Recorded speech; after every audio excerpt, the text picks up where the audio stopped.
We are back from the summer break for the second half of the season, and the fight for the Drivers' Championship should really start to heat up. 10 races to go, 2 drivers, 1 championship, and it all picks back up in Zandvoort this weekend. Lando Norris had a dominant win here last year. Will he find himself back on the top step of the podium? Will it be his teammate, Oscar Piastri? Or could the rain give us some chaos in a repeat of 2023? We're about to break down everything we expect to see at the Dutch Grand Prix this weekend. All coming up next on the Chicanery Podcast.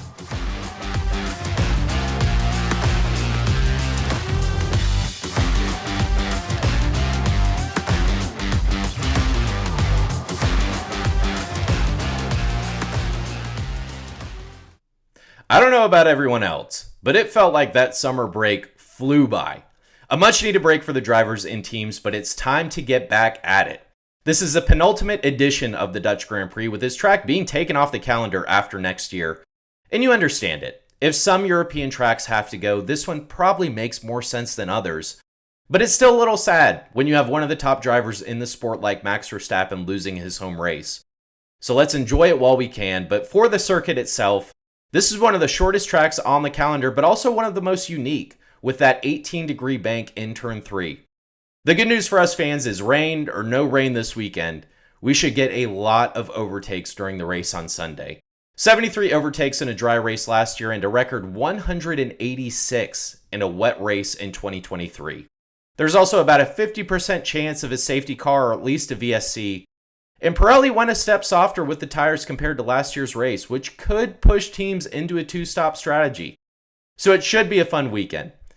But it also looks like it'll be a wet weekend. As I'm taping this, we have rain in the forecast for the entire weekend. So it'll be wet. But how wet is really the question? Because with this track being on the coast, you never really know when these showers are going to pop up. And like we've seen plenty of times this season, that can make a big difference if the rain is off and on and we're switching between slicks and wet weather tires. Especially for those 2 McLaren drivers. And let's start there, because we'll most likely see another McLaren 1-2 this weekend. They've just been so dominant this entire season. But this is a track that really plays to their strengths. Yeah, they have the tire saving advantage over the other teams, which should also help them in the wet weather too. But their other biggest strength is their speed through the medium speed corners. And we have a lot of those at this track. So I'm expecting Lando and Oscar to be at the top of the timesheets the entire weekend. We probably shouldn't expect the winner to take the checkered flag by 20 seconds like we saw last year. These two should be close, but 20 seconds or maybe even more could be the gap between the 2 McLarens and the rest of the field. But who's coming out on top? You have to like Lando's odds. There's been a little bit of discussion about this during the season, but as close as these 2 drivers are, they do have pretty different driving styles. Lando's stronger at tracks that require more use of the front suspension, where it's all about the entry into the corners. He likes the tracks that have the longer, medium, and fast-speed corners or those twisty sections with S-curves. On the other hand, Oscar's strength comes with the rear suspension, where it's more about the exit coming out of the corners. He's stronger at tracks that have the slower corners and the long straights. So what do we get this weekend at Zandvoort? It's a track that favors the front suspension, so it's a track that should favor Lando. And we've seen that with his track record here. We only have a 2-year sample size, but Lando's never been outperformed by Oscar, and it's just always been a strong track for him throughout his career. Now, one thing that could really throw a wrench into things is the weather. If the conditions are changing during the race, and we start with a wet track that dries out, or vice versa, whoever is in front is going to have a huge advantage getting that first pit stop. And even though things should favor Lando this weekend, if Oscar's in front and gets that advantage, it could be a big enough margin to make the difference. It's another big weekend for these two when it comes to the championship, and really every weekend is, unless one really starts to pull away. If Lando comes out on top and Oscar finishes second, that championship lead is down to 1 point. If Lando wins and Oscar finishes third or worse, he's back leading the championship. But if Oscar wins this race, that championship lead grows to at least 16 points, and could be more if Lando doesn't finish second. It won't be decided after this weekend, of course, but it's these small little margins that can make the difference at the end of it. If we get any chaos or surprise performances, who will be the biggest challenger to McLaren this weekend? That answer is probably Ferrari. The Hungarian Grand Prix was shocking in a lot of ways for them. For the first half of the race, it was very surprising to see Leclerc putting up that much of a fight, and for a while, it looked like he had a really good chance at winning that race. But then the second half of the race came, and his pace completely fell off in a way that didn't really make sense at all. In the moment, we were told, all right, it's probably a mechanical issue with the car and they were managing some sort of issue. But now, after some internal investigations by Ferrari, we have the answer. Apparently, it all went wrong during that final pit stop where Ferrari increased the tire pressure and made an adjustment to the front wing of Leclerc's car. But why would they do that? You have a car legitimately competing for a win. Why make setup changes in the middle of the race that could and did backfire on them? The answer to that is very concerning if you're a Ferrari fan. It's the excessive plank wear problem, the same problem that led to their disqualifications in China, the same problem that was supposed to be addressed with the new rear suspension, and it's still haunting this team. They realized they had way too much plank wear halfway through that race, and they needed to increase the tire pressure and make that front wing adjustment so they at least came away with a qualified result. This is turning into a problem that's really defining Ferrari's season. They can get away with it in a sprint race, like we saw with Lewis in China. But during a Grand Prix, they're forced to manage this issue. And it just compromises their pace in a major way. Now, they still look like the second best team. Even with this issue, they still have the edge over Mercedes and Red Bull. But it's the what if that stings the most. Because if they had this issue figured out, they might have what it takes to really challenge McLaren. But now it might be too late. Can they scrap together another upgrade to fix it before the season ends? Maybe. But how much would they compromise for next year by doing that? And how much would it really matter for this season at the end of the day? For this weekend, I expect Leclerc to finish third or fourth on Sunday. Lewis probably won't be far behind. But unless Lando and Oscar take each other out, that's probably as good as it gets for them. It's a home race for Max Verstappen, and it sadly could very well be the second to last home race of his Formula One career. He's been dominant at this track since they added it back to the calendar in 2021. Last year was the only time he didn't win this race, and even that was a P2 finish. Unfortunately for Max, it looks like it'll be a stretch for him to even get onto the podium on Sunday. And even he sounds like he knows that. He said during media day that it's just not the best track for this year's car, and there's a good chance they struggle in those medium speed corners. You never know with Max, though. We all know it, no matter who you root for, who your favorite driver or favorite team is. Max is the best driver on the grid. And even when it looks impossible, he can pull a rabbit out of his hat. And you throw some rain into the mix, which usually works to his advantage, you never know. So logic tells you it'll probably be a struggle for Red Bull this weekend, but you can never say never with Max Verstappen. It's another important weekend for his teammate Yuki Tsunoda. There are still a lot of unknowns regarding the Red Bull Racing Bulls driver lineups for next year, but as of now, things don't really look that favorable for Yuki. There's still time for him, but that time is running out. Now, Yuki does have a few things working in his favor. I think Red Bull has finally realized just how difficult it's been for that second driver and how difficult it is to be directly compared to Max Verstappen as his teammate. And Yuki does have a very good relationship with Laurent Mekies, who is obviously his team principal during his time at Racing Bulls. So there's a chance those two things alone could buy him another year in this seat. And to Yuki's credit, he's looked better since the Belgian Grand Prix, where Mekies took over as team principal and made the decision to give Yuki the upgraded spare floor that they were keeping as a safety net for Max. But the decision on whether to keep Yuki or not is not entirely up to the team principal. As we saw with Christian Horner, the shareholders have a big say in things. And then you add in the fact that Red Bull is switching from Honda to Ford going into next year. Let's be honest. The backing from Honda has gone a long way in Yuki having this Red Bull seat. He needs to finish the season with some solid results. He doesn't need to beat Max, but he needs to at least find himself in the points on Sundays. For Mercedes, there's a lot more off-the-track talk with them heading into this weekend than on-the-track talk. We still don't have new contracts for George Russell or Kimi Antonelli. No one seems to be freaking out about it, but it's still kind of casting a shadow over this team. We know it'll get done eventually. We know it'll be George and Kimi driving for this team in 2026. But there's still this uncertainty as to how long the contracts will be and how much Mercedes will leave the door open for Max Verstappen. George Russell made some interesting comments earlier in the week, saying if Max was going to make the move to Mercedes for 2026, it would have been Kimi that would have been shown the door. I think that might have been a little more confidence on George's part rather than actual truth. But regardless, they weren't my favorite comments from George. It was a little bit of an unnecessary shot at Kimi.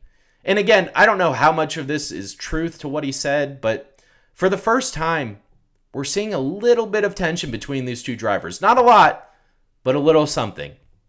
For this weekend on track, though, it's hard to say what the results will look like for Mercedes. For George, those results have been up and down, especially the last few races. For Kimi, they haven't been great at all since Canada. But one thing remains consistent, and that's the struggles this car has in warm weather. So the weather is probably going to be the biggest factor for Mercedes this weekend. I think George, Toto, Kimi, the entire garage will probably be doing their rain dances in the pit lane because if it rains and cools things off, we could see them back on the podium. But if it stays hot, and maybe even dry, we might see them fall down the order on Sunday and end up with another disappointing result. I'm really interested to see how Kimi looks this weekend, though. He had that P3 finish in Canada, but after that, 2 retirements, a P16, and a P10. He really looked like he needed this summer break, and hopefully he comes back refreshed and with some renewed confidence. But no matter what this car looks like and where they finish, Kimi needs to at least finish close to George to get some confidence going for the rest of the season. Just like we have at the top of the standings, the midfield race is heating up, and things could really get competitive in these last 10 races. It's the closest the midfield race has been top to bottom in a long time. Williams still stands in 5th place, and they do have a decent lead in the standings, but this isn't the same Williams that started the season. Teams are catching them, and they really don't have much to combat it. But they know that too, and to be honest, I don't know if it'll really be that devastating for them if they lose that lead and fall down a few spots. The focus for them is clearly on 2026. And yeah, they'll lose millions if they fall for 6th or 7th this year in the constructors' standings, but it's still not worth compromising next year with how optimistic they are. This could still be a good weekend for Williams, though. They're usually pretty successful at this track, and it's a lot more favorable to their car than others. A points finish would go a long way for them for the rest of the season, and it's definitely not out of the question. Can Sauber keep the momentum going? It's now been 6 straight races that one of their drivers has finished in the points, but since the surprise podium for Nico Hülkenberg in Silverstone, that momentum has shifted into his teammates' favor, with Gabriel Bortoleto finishing in the points the last 2 races. For Nico, he has to get better at qualifying. That's been his biggest struggle, even in races where he pulls out a solid points finish. But also, Bortoleto looks like he's matured a lot as a driver as the season's gone on, and is really starting to get comfortable in this car. I think the trend continues for them this weekend. I like their chances, and I think we see one of these drivers finish in the points again. It was a great weekend for Aston Martin going into the summer break. P5 for Fernando Alonso and a P7 for Lance Stroll at the Hungarian Grand Prix. And I like their chances for this weekend too. At least for Fernando. He's finishing the points 5 out of the last 6 races, and he's usually pretty strong around here. P6 in 2021 and 2022, P2 in 2023, and a P10 last year. Even though he's usually behind his teammate, things have been looking up for Lance Stroll too. 2 points finishes in the last 3 races, so you have to say he's turned things around from the start of the season. So don't be surprised if we see a repeat of Hungary from this team. For Haas, I wouldn't be as optimistic. They've just fallen behind their midfield rivals. They haven't had a points finish since Silverstone, where Esteban Ocon finished P10, and Ollie Bearman hasn't finished in the points since the 4th race of the year in Bahrain. The rain could give us some surprises, but it'll still be a stretch for them to finish in the points this weekend. Going to Alpine, I'm a little surprised a driver move wasn't made over the summer break with Franco Colapinto. I think a lot of that has to do with Valtteri Bottas and Sergio Perez signing with Cadillac, and both of those drivers confirmed that they were offered that second Alpine seat for the season, and both of them turned it down. So there's no doubt Alpine is exploring other options. But at least for now, Franco has a little bit more life in his Formula One career. I don't think it'll do much for him, though. He hasn't found his way into the points this season. The results just haven't been there. And there really hasn't been a moment that he's looked comfortable in this car. And his teammate has proven that despite any struggles with this car, it is possible to get into the points. But for this weekend, and to Franco's benefit, I don't think either driver will find themselves in the points this weekend. With Pierre, you never know. And he has come away with points 2 out of the last 3 races, but there's just a lot of competition ahead of them that should make that pretty difficult. Finishing up with Racing Bulls, we've seen a shift with these 2 drivers the last few races. Isaac Hajar, who started the season on a very positive note, outside of Australia of course, has really been struggling since Spain. His teammate Liam Lawson, on the other hand, who we know has had his own struggles this season, has really turned things around with 3 points finishes in the last 4 races. It's hard to say exactly where Racing Bulls ends up on Sunday, especially with how close the midfield is. I wouldn't be surprised if they finish on the points. I wouldn't be surprised if they don't. But I do think Liam might have the edge over his teammate at this point in the season. And it'll be very interesting to see if that continues after these last 4 weeks off. Or if Isaac was dealing with just a little bit of rookie fatigue and just needed some time off. Going to some podium predictions for the race on Sunday. P3, I have Charles Leclerc. P2, Oscar Piastri. And P1, Lando Norris. Again, I just think this track favors Lando a lot more than it does Oscar, just with his driving style. And then we throw in the rain. If Lando's in front, gets that first pit stop, if we have 2 pit stops, that advantage grows even more. I just think that'll be a big difference on Sunday, but Lando should have the pace to stay ahead of his teammate. Now, of course, a lot of this will come down to qualifying, but I really think he likes this track and it just favors his driving style too much.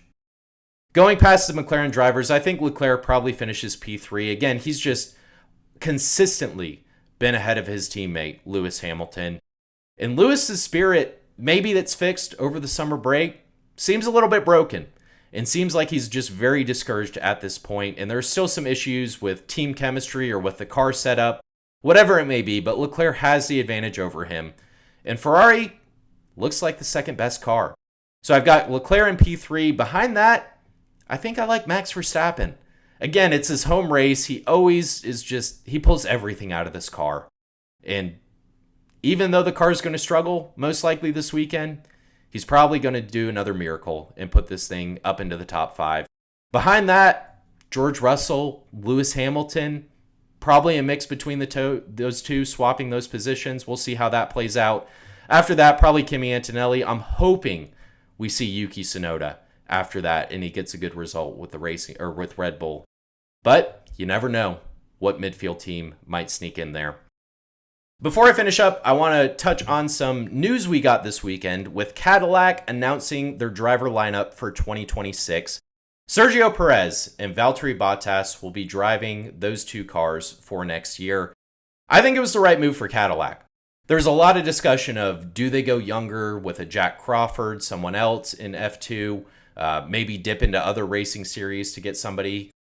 I think this was the right move. This team is probably going to struggle a lot for the first 2 years. It's just the nature of this sport when a new team comes in. A lot of time needs to be spent building the infrastructure, building the team personnel, getting them to a competitive level. And even in the most successful situations, like we saw with Red Bull when they joined in 2005, it took a few years for them to be competitive.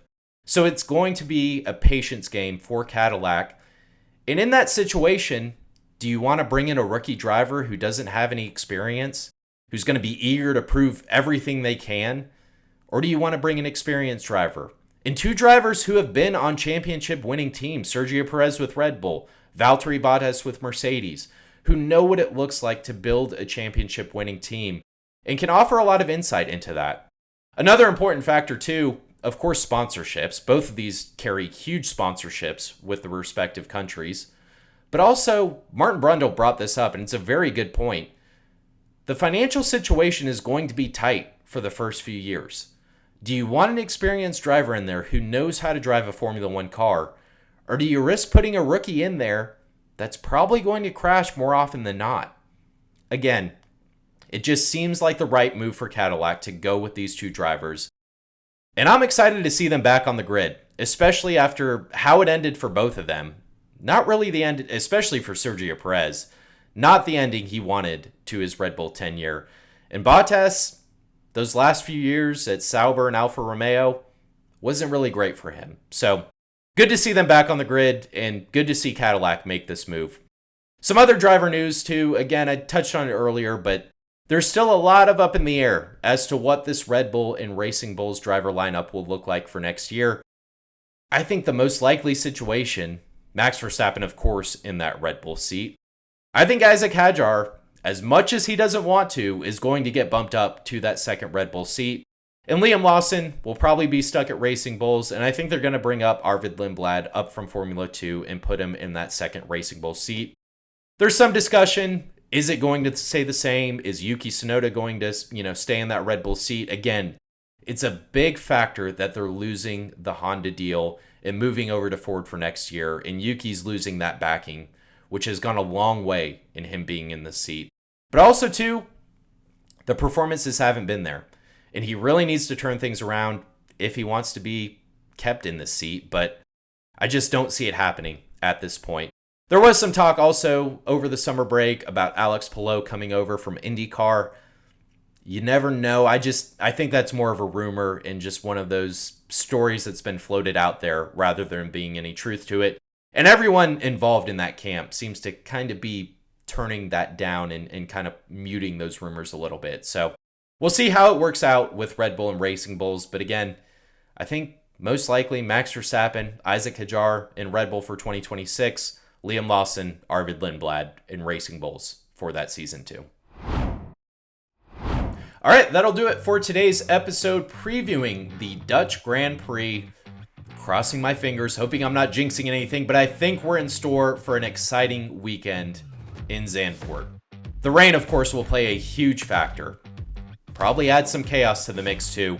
Qualifying will be big, especially for these two McLaren drivers, but also too in terms of setup with these cars and exactly where they go if rain is still expected for Sunday and exactly what the weather conditions look like on Saturday. So should be an exciting weekend, and the race on Sunday thinking will be pretty good. I will of course be back on Sunday with a recap episode of everything we saw this weekend. Thank you to everyone for tuning in and listening. Till next time.